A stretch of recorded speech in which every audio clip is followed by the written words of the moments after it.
Alright, well I thought we'd do something a little bit different in today's video. We're going through the coping mechanisms tier list. And honestly, in a lot of my videos I've had to reference maybe some of these things, so I just feel like it's about time to go through and make a little bit of a tier list of my own. So we'll start, obviously, going here towards the top, and I think this is children or possibly religion as our first thing. Usually it's going to let me know which of these it is, or like when you hover over it, but unfortunately it's not. You know, children I think can be a good healthy coping mechanism. I'm going to say it's there, assuming that it is, unless it's religion. They're the only other thing I can think of. But I think children, you know, if you're in a good financial position, that's the hardest part probably, and then you have a partner, I think it can be, it seems like everyone has a child and again is adequately in a position to help the child, really likes to have children, so I'm going to say it's a healthy coping mechanism. Alright guys, smoking. This is something I never really got into. I was never a big smoker. I would say it's not helping though, and especially if it's cigarettes, you know, that can be really bad. It costs a lot of money as well. It's another drain. I mean, I'm already in deep. I drink too much caffeine, too many energy drinks, and that adds up to be a lot of money. That's probably my main vice as far as the substances. So I think smoking, even if it's marijuana, again, that's a little bit of a money drain, but also can have negative side effects. And I think there's only so many people that benefit from it. But here we are down to the drinking. This is really not helping. Now, I'll say it's not making it worse because some people can handle drinking. Obviously, it's a very similar thing, I think, to smoking. If you're doing too much marijuana or cigarettes, it's obviously an issue. I guess having one every once in a while, though, is not, or knowing how to manage it, it's not as much of an issue. If you can socially drink and stuff, and maybe it just, again, helps get you into some situations, I don't know. But for the most part, it doesn't really help, and it's not the greatest.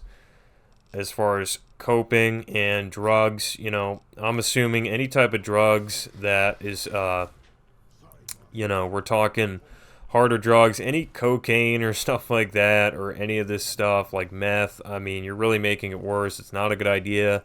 I think those are definitely more taboo than smoking or drinking, and you're really making it worse. Certainly fentanyl, we know there's people addicted to that just can't even function, so I don't think it's a very good idea at all.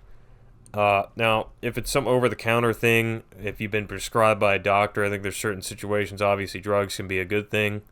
If it's like an antibiotic helping you cure an infection, certainly it's a good thing, but we're assuming it's a coping mechanism. You're probably making it worse. Food. I know this one all too well, but this is not good. I'm going to say it's mid, I guess, just because it's very difficult, but you can kind of overcome that. And then you can kind of, like the other things like smoking and drinking, I guess, crash out every once in a while and have too much food or eat too much garbage. And it's not as big of a deal if it's occasional. It can also, again, a lot of people will get stuff done over some food, I guess. But it's, you know, the slop as we know it, eating too much fast food, processed junk, it's not good. It's not good for you. It doesn't go anywhere good. It's not very healthy as a cope. Next one here, I think is drinking, but I guess could be sleeping. And I don't really know. I don't know if, or gambling. It's got to be gambling. And this is not, you're making it worse. I've seen gambling really wipe people out. You have to be very careful if you're going to gamble and understand that you're losing money. You're paying for the entertainment of it. A lot of people don't understand that. They get excited by gambling. It's sort of a get-rich-quick scheme is the way of thinking. I think it's that same brain mechanism. It seems to be that, like you see with risky cryptocurrencies, a lot of people have the same line of thinking where they think they're going to get rich quick and get wiped out because somebody's running a scheme. So it's like gambling, it's just it can be very dangerous. And what's amazing is gamblers, I feel like obviously the worst of the worst in terms of those that are struggling and can't function every day without the gambling. It's like they have an amazing ability to make money, but they also have an even more amazing ability to lose that same money gambling. All right, gaming. This is one where I would say it's, well, I'll say it's even healthy. You know what, with gamers, it's just the act of gaming. I think every once in a while it can be fine. I think it can be something that is kind of like watching a movie. And compared to all these other ones, it's probably better. Now, like anything else, too much of it and you've got a problem. But especially as a younger kid, I feel like you can kind of even get addicted to it and it's not as big of a deal as long as you break out of it and get sort of more responsible as you grow older, then it's not as big of a thing. But gaming, just try not to fit too many hours into Fortnite.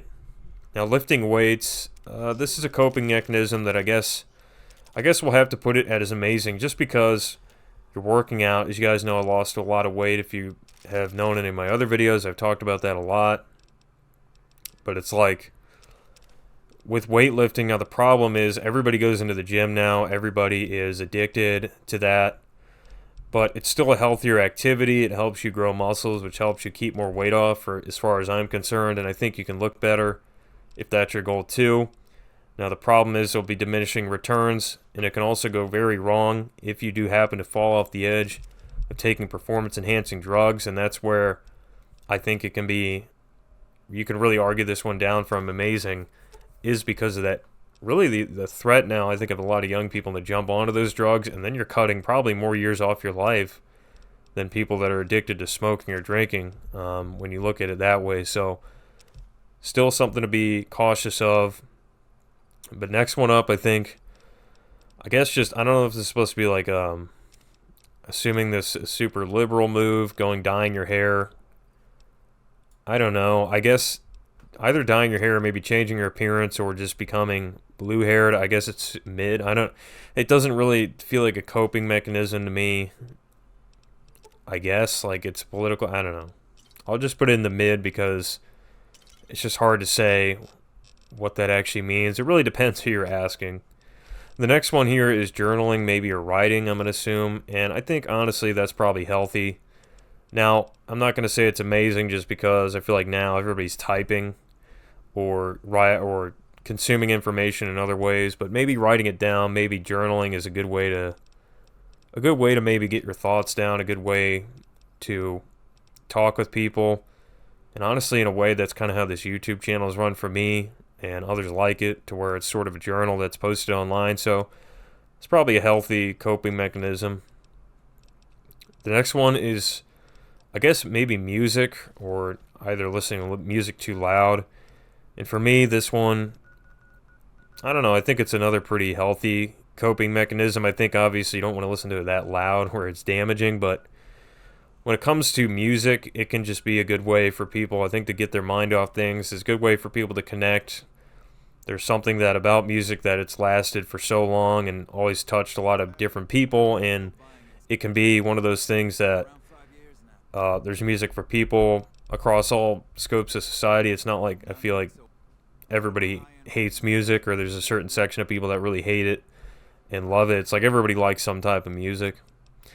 The next thing in is maybe, I don't know if this is supposed to be, I don't know what this is, so I'll just say it's not helping. I may be a transgender person, but I can't even tell. Maybe it's supposed to represent being a tomboy of some sort. I don't know that it's helping, but certainly not the worst. I don't know. I'll just put mid because I don't know. Next one up here is Netflix. I gotta say with Netflix, I think it's also going to be a mid cope because the problem is with Netflix, and I think kind of like gaming maybe, is that you can get like addicted to it and binge watch a show and then get nothing done. But with gaming, you do have to kind of eventually move on from that, and you kind of age out of it to some degree because some of it's targeted towards younger people, whereas Netflix, there's something for everybody, and it's more like acceptable, but can still be sort of a time sink. Not to target Netflix, but I would just say with all video watching services, it can kind of be like that. So, I mean, you could say that's kind of in the mid. Our next thing here is, I think, spending online, or maybe finances. But yeah, it does look like using a credit card. This is not this is not good. If it's what I think it is, and buying stuff online with a credit card, a lot of people overspend. They buy stuff they don't need. I think you're making it worse. I think financially, you just can't, like, if you're wrecking yourself financially, it's already hard enough. And doing stuff like that, sort of maybe doom spending, is really not a good way to go. Self-help. Interesting kind of to talk about this. I guess this means like getting therapy maybe. But I would say it's probably a healthy one. I don't know. I think with this, it's like very hard to say. It depends where you're going. I think helping yourself can be difficult, so sometimes you got to reach out to others. So maybe it's mid. Hard to say. But yeah, make sure if you're struggling, you're talking to people and doing that, because that can be a depression. Stuff like that can go very wrong. It's not good. Another one here is stress, or maybe doing homework. This is obviously not helpful. I don't know if this guy's doing homework, taxes, whatever, but working maybe. It's, some of these jobs where you're super stressed out, you're lacking sleep and stuff like that. I don't know if it's a cope, but it's really, we all know it's not good. It degrades you, and I think it's not a place you want to live in for very long. You're going to be feeling stressed out and terrible a lot. I think here is the therapy, so different than the self-help. For this, to me, it's going to have to go, I think it can be probably amazing. You know what, I'll give it an amazing. Something's got to be amazing. And I think with therapy, at least people get a chance to maybe try something. If it doesn't work, the worst case is you can walk away. If it does work, obviously, that can help your mental state. And maybe that has like an unlimited just way of helping you out in life. But again, I feel like it's a little low risk. It's not like, oh, I'm going to try fentanyl and that maybe will solve my life problems. It's like I can go see somebody. I guess, of course, you have to pay for it, but even I would consider therapy as like talking with friends, so that can be helpful too. And just, again, getting other perspectives and getting more information to help your life is probably good. The next one here is dating apps. And I really hate dating apps. It's not helpful. Now, I guess if you're starting out dating, I think dating apps, I guess you can at least get your foot in the door, maybe to get you experience, but it's hard enough to even get a date off a dating app. So it's like, and then you're contributing to this really messed up game. And this has been covered on a lot of different channels. I really don't even need to talk much about the dating, although maybe if some people want to hear, I do have some experiences off these apps. Although I've really only used the one I just put on the screen in Tinder. So, I don't know, guys. I mean, it doesn't help you. Obviously, it's not a good game to be playing as a man. You really have the odds stacked against you. It's going to be very difficult, again, to get dates. It's not great for, like, finding a partner. But I think what the dating app can do, maybe, is get you some first experiences if you're trying to, like, meet women or go on dates and just figure things out. I guess it's useful for that, maybe. Trying to be at least somewhat positive, but I don't think it's helping. The next one here is Zodiac signs, I think. And I would say that you're not helping. I mean, let's not make anything worse, but I don't know. I mean, I just feel like it doesn't really help with much in life. It's kind of a cool thing maybe to understand, or maybe it helps you in guiding relationships, but I would say it's not helping. And our last one here is yoga. And this one's probably healthy.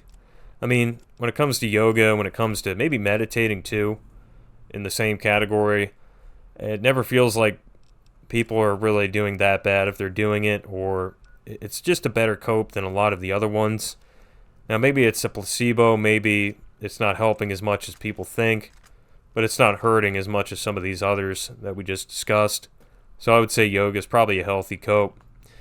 And guys, this is my coping mechanisms tier list. I hope you enjoyed the video. I mean, let me know some of your stories in the comments section below. Let me know your interpretations of this. I think we talk about a lot of these on this channel, and I just wanted to make a little bit of a tier list, maybe to kind of really put some stuff into perspective. Obviously, all these you can really probably argue for a lot of these different categories, but I just try to think, what's most destructive in your life, I guess, and rate it that way. And I also hoped, obviously, I made a little bit of an evenly distributed thing. Only some stuff can be great, only some stuff can be the worst. So let me know again what you guys think, and also tune in for the next one, the next video that'll be out soon.